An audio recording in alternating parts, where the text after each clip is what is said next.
ശ്രീ മഹാഭാരതത്തിലെ ഉദ്യോഗപർവത്തിൽ ദുര്യോധനനുമായി ദൂത് പറയാൻ വേണ്ടി ചെല്ലുന്ന ശ്രീകൃഷ്ണ ഭഗവാൻ എന്തൊക്കെ ചെയ്തു, ഏതൊക്കെ രീതിയിലാണ് പെരുമാറിയത്, ശ്രീകൃഷ്ണ ഭഗവാനോട് കുരുക്കൾ എങ്ങനെയാണ് പെരുമാറിയത്, ഭഗവാന്റെ ഈ ദൗത്യത്തിൻ്റെ പരിണാമം എന്തായിരുന്നു എന്നൊക്കെയാണ് ഉദ്യോഗപർവത്തിൽ പ്രധാനമായിട്ട് പറയുന്നത്. ആ ഭാഗത്തേക്കാണ് നമ്മൾ ഇപ്പോൾ ചേർന്ന് നിൽക്കുന്നത്.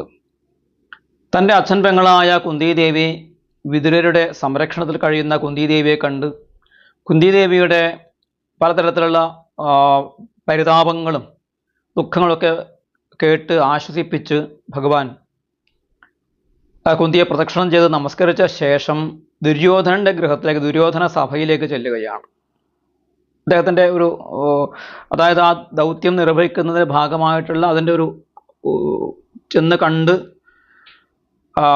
അതിൻ്റെ ആമുഖം ചെയ്യാമെന്ന് കരുതി, തൻ്റെ വരവിൻ്റെ ഉദ്ദേശത്തെക്കുറിച്ച് സൂചിപ്പിക്കാമെന്ന് കരുതിയിട്ടാണ് അദ്ദേഹം ദുര്യോധന ഭവനത്തിൽ ചെല്ലുന്നത് എന്ന് കാണാൻ വേണ്ടി സാധിക്കും. ആ ദുര്യോധനൻ്റെ ഗൃഹം ഇന്ദ്രഗൃഹത്തിന് സമാനമാണ്. അവിടെ അദ്ദേഹം പ്രവേശിച്ചു. 3 കക്ഷികൾ, 3 മുറികൾ കഴിഞ്ഞിട്ടാണ്, അതായത് ദുര്യോധനൻ്റെ മുറിക്ക്, ആ സഭയ്ക്ക് ചുറ്റുമായിട്ട് 3 കക്ഷികൾ, 3 ചുമരുകളുണ്ട്. അവിടെയൊക്കെ കവാടങ്ങളുണ്ട്, അവിടെ ദ്വാരപാലകന്മാരുണ്ട്. അതൊക്കെ കടക്കാൻ ശ്രീകൃഷ്ണ ഭഗവാന് യാതൊരു പ്രയാസവും ഉണ്ടായില്ല. അബാധമായിട്ട്, നിർബാധമായിട്ട് കടന്നു. അവിടെ ധൃതരാഷ്ട്രപുത്രനായ ദുര്യോധനനോടൊപ്പം മറ്റ് ഗുരുക്കളും ഉണ്ടായിരുന്നു. അവരുടെ മധ്യത്തിൽ വെച്ച് ദുര്യോധനൻ തൻ്റെ അമാത്യന്മാരോടൊപ്പം സഹാമാത്യനായിട്ട് എഴുന്നേറ്റ് നിന്ന് ഭഗവാനെ ആദരിച്ചു. ഭഗവാൻ ദുര്യോധനനെ യഥാവിധി തിരിച്ചും അഭിവാദ്യം ചെയ്തു. അതുപോലെ വയസ്സനുസരിച്ച് അവിടെയുള്ള ഓരോരുത്തരെയും, പ്രായമുള്ള ആളുകളുടെ കാൽക്കൽ നമസ്കരിക്കുക, തൻ്റെ പ്രായത്തിലുള്ള ആളുകളെ ഹസ്തദാനം ചെയ്യുക, ആലിംഗനം ചെയ്യുക, മറ്റുള്ളവരെ അനുഗ്രഹിക്കുക, ഇങ്ങനെയൊക്കെ ചെയ്തുകൊണ്ട് ഭഗവാൻ അവിടെ പെരുമാറി.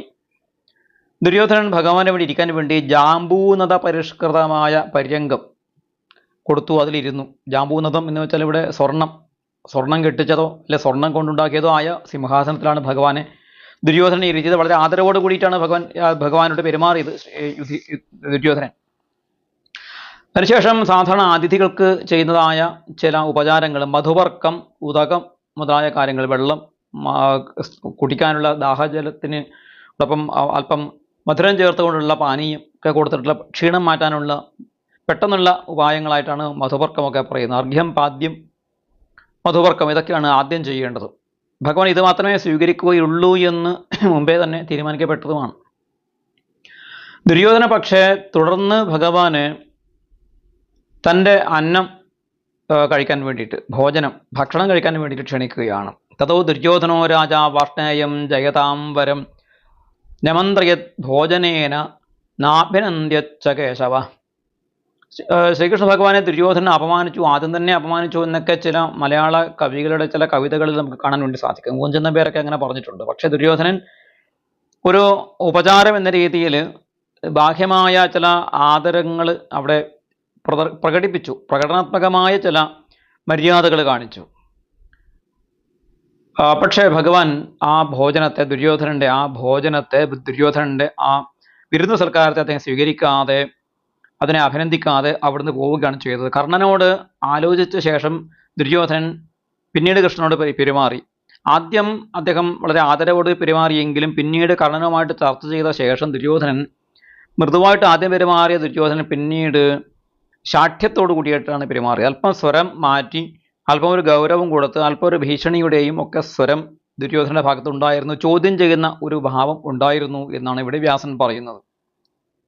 അദ്ദേഹം പറഞ്ഞു, അങ്ങയ്ക്ക് വേണ്ടി ഇവിടെ അന്നം, പാനം, വസ്ത്രം, അതുപോലെ ശയനം മുതലായ സൗകര്യങ്ങൾ ഞങ്ങൾ വളരെ പ്രയത്നിച്ച് ഒരുക്കിയിട്ടും അങ്ങ് ഇത് സ്വീകരിക്കാതെ തള്ളിക്കളയുന്നത് എന്തുകൊണ്ടാണ്?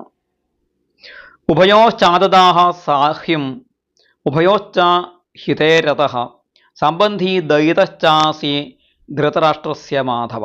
അല്ലയോ മാധവ, അങ്ങ് ഞങ്ങൾ 2 പക്ഷക്കാരോടും ഒരേപോലെ സഹായം അങ്ങ് നൽകിയവനാണ്. അത് അങ്ങ് വാഗ്ദാനം ചെയ്തതുമാണ്. 2 പേരുടെയും ഹിതത്തിൽ അങ്ങ് സന്തോഷിക്കുകയും ചെയ്യുന്നവനാണ്. 2 വിഭാഗങ്ങളോടും അങ്ങയുടെ ബന്ധം ഒരുപോലെയാണ്. അങ്ങയോടുള്ള പ്രേമവും ഞങ്ങൾക്ക് രണ്ടുപേർക്കും ഒരുപോലെയാണ്. അപ്പോൾ എന്തുകൊണ്ടാണ് അങ്ങനെ സ്വീകരിക്കാത്തത്? അല്ലയോ ഗോവിന്ദ, ധർമാർത്ഥങ്ങളെ അതിൻ്റെ തത്വങ്ങളോടുകൂടി അങ്ങ് അറിയുന്നവനുമാണ്. അപ്പോൾ തീർച്ചയായിട്ടും ഞങ്ങൾ നൽകുന്ന ഈ ഒരു ആതിഥ്യത്തെ അങ്ങ് നിഷേധിക്കാനുള്ള കാരണം വെളിപ്പെടുത്തണം എന്ന് വളരെ ഗൗരവത്തിലാണ് അദ്ദേഹം പറഞ്ഞത്. ഭഗവാനാകട്ടെ അതിന് അതേ ഗൗരവത്തോടുകൂടി തന്നെ മറുപടി പറയുകയാണ്. ആ മറുപടിയുടെ സ്വഭാവം, ഭഗവാന്റെ മറുപടിയുടെ സ്വഭാവം എന്തായിരുന്നു പറയുന്നു. ഭഗവാൻ വാക്യവിധം വര, വാക്യത്തിൻ്റെ അർത്ഥത്തെ വേണ്ട വിധം അറിയുന്നവനാണ്, വാക്യത്തെ അർത്ഥമറിഞ്ഞ് പ്രയോഗിക്കുന്നവനാണ്. അതുപോലെ വാക്യത്തിൻ്റെ സാരമായിട്ടിരിക്കുന്നതും വാക്യസാരവും ഭഗവാനാണ്. ഭാഷയുടെയൊക്കെ തന്നെ ഹൃഷീകേശൻ എന്നാണ് ഭഗവാന്റെ പേര് തന്നെ. ഇന്ദ്രിയങ്ങളുടെ നാഥനാണ്. അപ്പോൾ വാക്യം എങ്ങനെ പ്രയോഗിക്കണം എന്ന് ഭഗവാൻ ആരും പറഞ്ഞു കൊടുക്കേണ്ടതില്ല. ഭഗവാൻ തന്നെയാണ് വാക്യവും അർത്ഥവും. ഉദ്യൻ മേഘസ്വനക്കാലെ പ്രഗൃഹ്യ വിപുലം ഭുജ, തൻ്റെ വലിയ കൈ പിടിച്ചുകൊണ്ട് എന്നാണ്. എന്ന് വെച്ചാൽ കൈകെട്ടി നിന്നുകൊണ്ട്, കൈ രണ്ടും പരസ്പരം ഗ്രഹിച്ചുകൊണ്ട് എന്ന് പറയുമ്പോൾ കൈകെട്ടി നിന്നുകൊണ്ടാകാം, അല്പം ഒരു ഗൗരവത്തിന് വേണ്ടി അങ്ങനെ ചെയ്തതാകാം. ഉദ്യൻ മേഘസ്വന, ഒരു മേഘത്തിൻ്റെ ഗർജനം പോലെ, ഇടി വെട്ടുന്നത് പോലെ ഒരു ശബ്ദമാണ് ഭഗവാൻ അവിടെ പ്രയോഗിച്ചത്. അലഘൂകൃതം അഗ്രസ്തം അനിരസ്തം അസങ്കുലം, ഭാഷയുടെ ആ ഒരു ഗൗരവം വരണമെങ്കിൽ എന്തൊക്കെ വേണം? അലഘൂകൃതം, അത്ര നിസ്സാരമായിട്ടല്ല പറഞ്ഞു, ഗൗരവമായിട്ട്, ലഘു ആയിട്ടല്ല, ഗുരുവായിട്ട് പറഞ്ഞു. അഗ്രസ്തം, ഒന്നിനെയും പിടിച്ചു വച്ചില്ല, കാര്യങ്ങളെ അർത്ഥം കൃത്യമായി വ്യക്തമാകുന്ന രീതിയിൽ തന്നെ തുറന്നു പറഞ്ഞു എന്നാണ് ഇവിടെ അഗ്രസ്തം എന്നതുകൊണ്ട് മനസ്സിലാക്കേണ്ടത്. അനിരസ്തം, ഏതെങ്കിലും ഒരു വാക്കിൽ, പദത്തിൽ അല്ലെങ്കിൽ അക്ഷരത്തിലോ അസ്പഷ്ടത ഉണ്ടായിരുന്നില്ല. അവസാനമാകുമ്പോഴേക്കും അത് ഒരു ശക്തിയില്ലാതെ ദുർബലമായി പോവുക, അങ്ങനെയുള്ളതൊന്നും ആ വാക്യങ്ങൾക്കുണ്ടായിരുന്നില്ല. അസങ്കുലം, കൂടിച്ചേർന്ന് പറഞ്ഞിട്ടും വേഗത്തിൽ പറഞ്ഞിട്ടും പരസ്പരം മിശ്രണം ചെയ്ത് പറഞ്ഞിട്ടും ഉണ്ടാകുന്ന ഒരു അവ്യക്തത അതും ഉണ്ടായില്ല. എന്ന് വെച്ചാൽ വ്യക്തമായിട്ടും തുറന്നും ഗൗരവമായിട്ടും അത് ആ ഗൗരവം മുഖത്ത് കാണിച്ചുകൊണ്ടും ശബ്ദത്തിൻ്റെ ഗാംഭീര്യത്തിലും ആ ഗൗരവം കാണിച്ചുകൊണ്ട് ഭഗവാൻ പറഞ്ഞു. അതുപോലെ രാജീവനേത്രോ രാജാനം ഹേതുമത് വാക്യമുത്തമം, ഭഗവാന്റെ രാജീവനേത്രം, സുന്ദരമായ ആ കണ്ണുകളെക്കുറിച്ച് പറഞ്ഞു. മുഖം വളരെ ശാന്തമാണെങ്കിലും ആ ശബ്ദത്തിൻ്റെ ഗാംഭീര്യം കൊണ്ടാണ് ഭഗവാൻ ദുര്യോധൻ്റെ മുന്നിൽ അവിടെ ഈ ആശയം അവതരിപ്പിക്കുന്നത്. അത് ഹേതുമത് വാക്യം, ഹേതുമത്താണ്, അതായത് യുക്തിസഹമായ വാക്യവുമാണ് അദ്ദേഹം പറഞ്ഞത്. ശാസ്ത്രത്തെ ഉദ്ധരിച്ചുകൊണ്ട് ഭഗവാൻ പറയുകയാണ്, കൃതാർത്ഥം ഭുഞ്ജതേ ദൂതാഹ പൂജാം ഗൃഹന്തി ചൈവഹ, കൃതാർത്ഥം മാം സഹാമത്യം സമർച്ചിഷ്യസി ഭാരത. ഭഗവാൻ പറഞ്ഞത് എങ്ങനെയാണ്? കൃതാർത്ഥ ഭുഞ്ജതേ ദൂതാഹ, ദൂതന്മാർ ഭക്ഷണം കഴിക്കുക അവർ വന്ന കാര്യം നടത്തിയ ശേഷമാണ്, അല്ലാതെ ഒരു മൃഷ്ടാന്ന ഭോജനം, സദ്യ അവർ കഴിക്കുകയില്ല. അതുപോലെ അവർ പൂജയും അങ്ങനെയാണ്. വന്ന ഉദ്ദേശം സാധിച്ചു കഴിഞ്ഞാൽ അവർക്ക് പിന്നെ ഭക്ഷണം കഴിക്കാനോ ആതിഥ്യം സ്വീകരിക്കാനോ മൃഷ്ടാന്ന ഭോജനം ചെയ്യാനോ ഒന്നും അവർക്ക് യാതൊരു മടിയുണ്ടാവില്ല. അതുകൊണ്ട് അങ്ങ് എന്നെ അമാത്യന്മാരോട് കൂടിയ എന്നെ അങ്ങ് കൃതാർത്ഥനാക്കി തീർക്കുക, വന്ന കാര്യത്തെ സാധിപ്പിച്ചു തരിക, അതിനുശേഷം അങ്ങ് എന്നെ പൂജിക്കുകയോ അന്നപാനാദികൾ തന്ന് സൽക്കരിക്കുകയോ ചെയ്തോളൂ, ഞാനത് സ്വീകരിച്ചു കൊള്ളാം എന്ന് പറഞ്ഞപ്പോൾ അത് ദുര്യോധനന് ഇഷ്ടമായില്ല. ദുര്യോധനന് മുമ്പേ കൂട്ടി കാര്യങ്ങൾ തീരുമാനിച്ചു വെച്ച ആളായിരുന്നല്ലോ അദ്ദേഹം. നയുക്തം ഭവതാസ്മാസു പ്രതിപത്തും അസാമ്പ്രതം, അങ്ങ് ഞങ്ങളോട് കാണിക്കുന്ന ഈ ഒരു പെരുമാറ്റം അനുചിതമാണ്, അത് ശരിയല്ല. പ്രേമപൂർവമായി ഞങ്ങൾ അർപ്പിച്ച പൂജയെ അങ്ങ് തള്ളിക്കളഞ്ഞത് ഒരിക്കലും ശരിയല്ല. അങ്ങ് ഞങ്ങളോട് ശത്രുതയില്ല, ഞങ്ങളുമായിട്ട് അങ്ങക്ക് യുദ്ധവുമില്ല. ഇത് രണ്ടും ഇല്ലാത്തത് കൊണ്ട് തന്നെ അങ്ങ് ഈ രീതിയിൽ പറയാൻ പാടില്ല, പെരുമാറാൻ പാടില്ല. ഇത് കേട്ടപ്പോൾ ഭഗവാൻ ദുര്യോധനെയും അദ്ദേഹത്തിൻ്റെ അമാത്യന്മാരെയും ശ്രദ്ധിച്ച് നോക്കിയ ശേഷം പ്രഹസന്നിവ, ഭഗവാന്റെ ഒരു സ്വഭാവമാണ് ഗീതയിലൊക്കെ പ്രഹസന്നിവ ഭാരത, ചിരിച്ചുകൊണ്ട് ഭഗവാൻ വീണ്ടും പറയുകയാണ്, നാഹം കാമാം ന സംരംഭാം ന ദ്വേഷാം നാർത്ഥകാരണാത് ന ഹേതുവാദാ ലോഭാദ്വാ ധർമ്മം ജിഹ്യം കഥഞ്ജന. അല്ലയോ ദുര്യോധന, ഞാൻ കാമം കൊണ്ടോ ക്രോധം കൊണ്ടോ ദ്വേഷം കൊണ്ടോ ധനത്തിന് വേണ്ടിയിട്ടോ അല്ലെങ്കിൽ ഏതെങ്കിലും തരത്തിൽ യുക്തിവാദങ്ങൾ പറഞ്ഞ് നിരത്തിയിട്ടോ ലോഭം കൊണ്ടോ ധർമ്മത്തെ ഉപേക്ഷിക്കുകയില്ല. എന്ന് വെച്ചാൽ ഞാനിപ്പോൾ ഒരു ദൂതനായിട്ട് വന്നതാണ്. ദൂതൻ്റെ ധർമ്മം ചെയ്യും. ഒരിക്കലും ദൂതൻ്റെ ധർമ്മത്തെ ഉപേക്ഷിച്ചുകൊണ്ടുള്ള ഒരു പെരുമാറ്റം, അവിടെ എനിക്ക് ബന്ധുത്വം, ശത്രുത, ബന്ധുത അങ്ങനെയില്ല. ദൂതൻ്റെ ധർമ്മം മാത്രമേ ഉള്ളൂ. അതാണ്, ആ ധർമ്മമാണ് ഞാനിപ്പോൾ ചെയ്യുന്നത്, അതെനിക്ക് ഉപേക്ഷിക്കാൻ സാധിക്കില്ല. ഇനി ഒരു കാര്യം പറയാം. സംപ്രീതി ഭോജ്യാന്യന്നാനി ആപദ്ഭുജ്യാനിവ പുനഃ നജ സംപ്രിയസേ രാജൻ നജയവാപദ്ഗതാ വയം. യുക്തി ഭഗവാൻ പറയുകയാണ്, ഭോജനം രണ്ട് തരത്തിൽ ചെയ്യാം. ഒന്ന് സംപ്രീതി ഭോജ്യം, അന്നം കഴിക്കുന്നത് സ്നേഹത്തോടുകൂടി പ്രീതിയോടുകൂടി ഒരാൾ തരുമ്പോൾ കഴിക്കുക എന്നുള്ളത് മര്യാദയാണ്. മറ്റൊന്ന് ആപത് ഭോജ്യം, അതായത് വേറെ എവിടെ നിന്നും കിട്ടുന്നില്ല, പട്ടിണിയായി പോയി എന്ന് വെച്ചാൽ ശത്രുവിൻ്റെ ആഹാരം കഴിക്കാം. അവിടെ പിന്നെ സാഹചര്യം ഒന്നും നോക്കേണ്ടതില്ല, ദൂതധർമ്മം നോക്കേണ്ടതില്ല, തൻ്റെ ശരീരധർമ്മം മാത്രം നോക്കിയാൽ മതി. ആപത്കാലത്ത് ആപദ്ധർമ്മമായിട്ട് നമുക്ക് അന്നം സ്വീകരിക്കാം. പക്ഷേ ഇവിടെ നച്ച സംപ്രിയസേ രാജൻ, അങ്ങ് എന്നിൽ സംപ്രീതനായിട്ടില്ല. കാരണം എന്താണ്? ഞാൻ വന്നിരിക്കുന്ന കാര്യങ്ങൾ നടത്തി തരാമെന്ന് അങ്ങ് വാക്ക് തന്നിട്ടില്ല. അല്ലെങ്കിൽ ഞാൻ പറയാനുള്ള കാര്യങ്ങൾ പറഞ്ഞു കേട്ട് അത് അങ്ങ് അതനുസരിച്ച് ചെയ്ത് എന്നെ സന്തോഷിപ്പിക്കുമോ എന്ന് എനിക്കിപ്പോൾ ഉറപ്പില്ല. നാളെ ഞാൻ സഭയിൽ വന്ന് പറയുമ്പോഴേ അത് മനസ്സിലാവുകയുള്ളൂ. അപ്പോൾ അങ്ങയുടെ പ്രീതി എന്നിലുണ്ട് എന്ന് ഉറപ്പാക്കിയ ശേഷമല്ലാതെ ആ അന്നം എനിക്ക് കഴിക്കാൻ സാധിക്കില്ല. മറ്റൊന്ന് ആപദ്ഭോജ്യം എന്നാണ്. ഇവിടെ എനിക്ക് നൈജ ആപദ്ഗതാവയം, നജൈവ ആപദ്ഗതാവയം, എനിക്കാണെങ്കിൽ ഇപ്പോൾ ഒരു ആപത്ത് ഇല്ല, അതായത് ഗത്യന്തരം വന്നിട്ടില്ല, അന്നം എവിടെയും കിട്ടില്ല എന്നുമില്ല. എനിക്ക് ഇവിടെ അന്നം തരാൻ ആളുണ്ട്, ഭോജനം തരാൻ എനിക്ക് ഇവിടെ ആളുണ്ട്, ഈ ഹസ്തനപുരിയിൽ തന്നെ ആളുണ്ട്. ഭഗവാൻ പറയുന്നു തുടർന്ന്, ഭഗവാന് ഈ ദുര്യോധനൻ കൊടുക്കുന്ന അന്നത്തോടൊരു പ്രീതി കുറവ് എന്താണ് എന്ന് പറയുന്നു.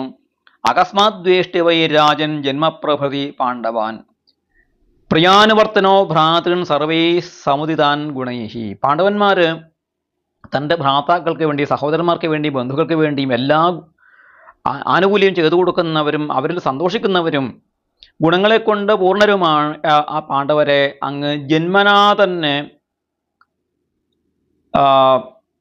അങ്ങ് ദ്വേഷിച്ചു വരികയാണ്, പ്രത്യേകിച്ച് ഒരു കാരണമില്ലാതെ. അതാണ് ഇവിടെ അകസ്മാത് എന്നുള്ള പദം കൊണ്ട് ഉദ്ദേശിക്കുന്നത്.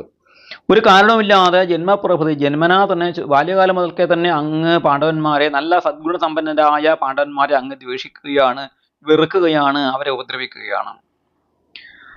അകസ്മാച്ചൈവ പാർത്ഥാനാം ദ്വേഷണം നോപപദ്യതേ. അങ്ങനെ ഒരു കാരണവുമില്ലാതെ നിഷ്കാരണമായിട്ട് ആ പാണ്ഡവന്മാരെ അങ്ങ് ദ്വേഷിക്കുന്നത് ഒരു തരത്തിലും യുക്തിസഹമല്ല. ആ പാണ്ഡവന്മാർ ധർമ്മേ സ്ഥിതാഹ പാണ്ഡവേയ കസ്താൻ കിം വക്തുമർഹസി. അങ്ങനെ ധർമ്മത്തിൽ എന്നും നിലനിൽക്കുന്നവരായ, ധർമ്മത്തെ എന്നും മുറുകെ പിടിക്കുന്നവരായ ആ പാണ്ഡവന്മാരെ ആർക്കും തന്നെ ഒരു തരത്തിലും ദ്വേഷിക്കാനോ മറുത്തു പറയാനോ ഉപദ്രവിക്കാനോ സാധ്യമല്ല സാധാരണഗതിയിൽ. പക്ഷെ അത് അങ്ങ് ചെയ്യുന്നു. അതാണ് അങ്ങയുടെ ഈ അന്നത്തിൻ്റെ ദോഷം എന്നാണ് ഭഗവാൻ പറയുന്നത്. യസ്താൻ ദ്വേഷ്ടി, ഭഗവാൻ തന്നെ പറയുന്നത് വളരെ ശ്രേഷ്ഠമായ കാര്യമാണ്. ഭഗവാന്റെ ഭഗവത് ധർമ്മം, ഭഗവാൻ ഭക്തന്മാരോട് കാണിക്കുന്ന ധർമ്മം, ഭഗവാൻ ധർമ്മിഷ്ഠരോട് കാണിക്കുന്ന ആ ഒരു അനുഭാവത്തെക്കുറിച്ച് ഭഗവാൻ പറയുകയാണ്. വളരെ വ്യക്തമായിട്ടൊരു വാക്യമാണ്. യസ്താൻ ദ്വേഷ്ടി സമാം ദ്വേഷ്ടി യസ്താൻ അനു സമാമനു.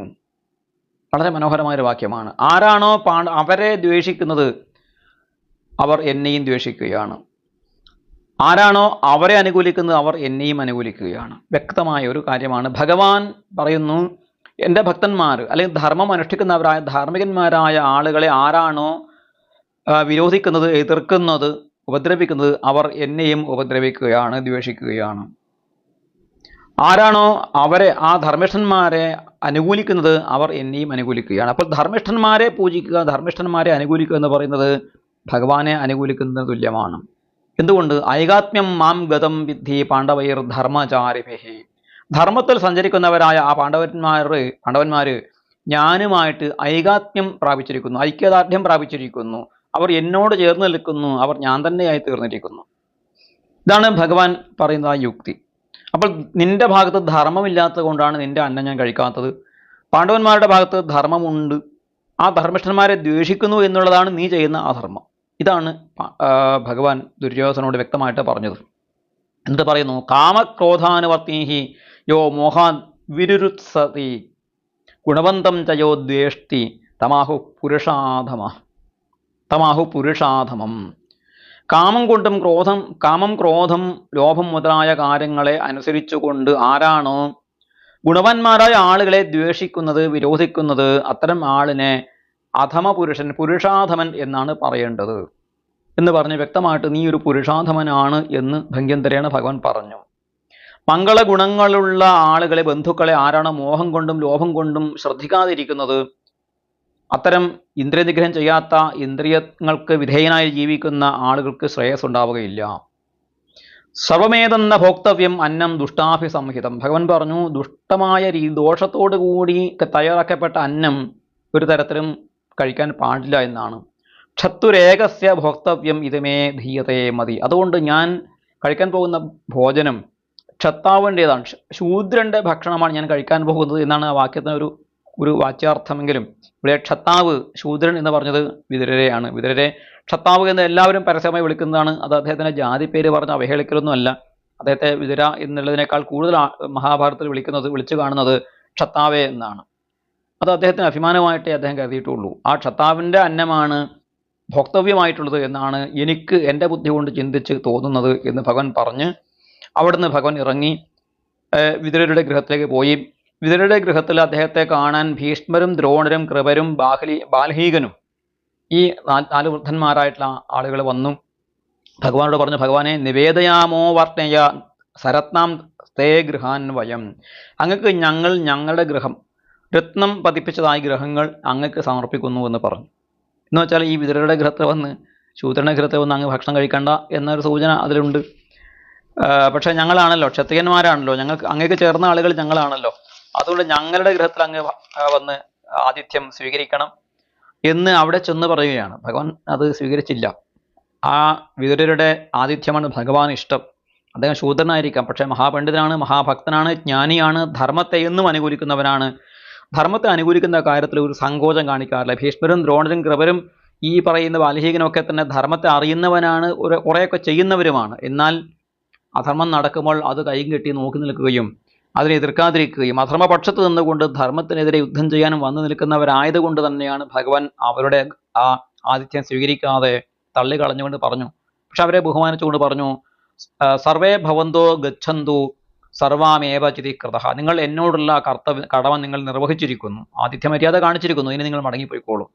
ഇവിടെ സർവാമേവ ചിതി കൃത, സർവാഹ മേ അപചിതി കൃത എന്ന് പറഞ്ഞു. അപചിതി എന്ന വാക്കിന് പൂജ, അർഹണം, അല്ലെങ്കിൽ മര്യാദ, അങ്ങനെയുള്ള ആദരവ് എന്നൊക്കെയാണ് അർത്ഥം. നിങ്ങൾ എന്നോടുള്ള ആദരവ് കാണിച്ചിരിക്കുന്നു എന്ന് ഒരർത്ഥമുണ്ട്. പക്ഷേ അപചിതി എന്ന വാക്കിന് ഹാനി ഉണ്ടാക്കുക, നഷ്ടമുണ്ടാക്കുക, ഉപദ്രവം ചെയ്യുക എന്നൊക്കെ അർത്ഥമുണ്ട്. നിങ്ങൾ എന്നെ ഉപദ്രവിച്ചിരിക്കുന്നു എന്നൊരർത്ഥം കൂടിയുണ്ട്. കാരണം ധർമ്മത്തെ നിങ്ങൾ ദ്വേഷിച്ചിരിക്കുന്നു, നിങ്ങൾ അധർമ്മികളുടെ പക്ഷത്താണ് എന്ന സൂചനയുണ്ട്. വാക്കുകൾക്ക് ഇങ്ങനെ ദ്വയാർത്ഥ പ്രയോഗം വ്യാസന്റെ ഒരു സ്വഭാവമാണ്. ഗണപതി ശ്ലോകങ്ങൾ മഹാഭാരതത്തിൽ ധാരാളമുണ്ട്. അർത്ഥം മനസ്സിലാക്കണമെങ്കിൽ അതിൻ്റെ സാഹചര്യം അനുസരിച്ച് മനസ്സിലാക്കേണ്ടി വരും. അതുകൊണ്ടാണ് അതിനെ ഗണപതി ശ്ലോകം, ഗണപതിക്ക് പോലും അർത്ഥം പിടികിട്ടാത്ത ചില വാക്കുകളും അതിലുണ്ട് എന്ന് പറയുന്നത്. ഇങ്ങനെ പറഞ്ഞ് അവരെ ഭഗവാൻ മടക്കിയച്ചു. തതക്ഷത്താന്നപാനാനി ശുചീനി ഗുണവന്തിച്ച ഉപാഹൃത അനേകാനി കേശവായ മഹാത്മനെ. ആ ക്ഷത്താവാകട്ടെ അനേകം തരത്തിലുള്ള ശുചീനി ഗുണവന്തി, ശുദ്ധവും ഗുണവത്വമായിരിക്കുന്ന ഭക്ഷണം ഭഗവാൻ ധാരാളമായിട്ട് വിളമ്പിക്കൊടുത്തു, അദ്ദേഹത്തിന് സമർപ്പിച്ചു. ഭഗവാൻ ആ അന്നത്തെ വൈദികന്മാരായ ബ്രാഹ്മണർക്ക് തർപ്പണം ചെയ്ത ശേഷം, ആ അതിഥികളെ പൂജിച്ച ശേഷം ഭഗവാൻ ആ അന്നത്തെ സ്വീകരിച്ച് ഭുജിച്ചു എന്നാണ് പറഞ്ഞിരിക്കുന്നത്. തുടർന്ന് ഭഗവാൻ ദുര്യോധനന്റെ സഭയിലേക്ക് പോകുന്ന കാര്യം, അവിടെ ചെന്ന് ഏത് രീതിയിലാണ് ഭഗവാനോട് അവരെ പെരുമാറുന്നത്. ഇനിയിപ്പോൾ വിതുരർ ഭഗവാന് ചില നിർദ്ദേശങ്ങൾ, ചില അഭിപ്രായങ്ങൾ പറയുന്നുണ്ട്. ഭഗവാൻ ഈ ദൂതിന് വന്നത് ശരിയാണോ തെറ്റാണോ എന്നുള്ള കാര്യത്തെക്കുറിച്ച് വിതുരർ ഭഗവാനോട് എന്താണ് സംസാരിച്ചത് എന്ന കാര്യവും നമുക്കിതിന് നോക്കാം.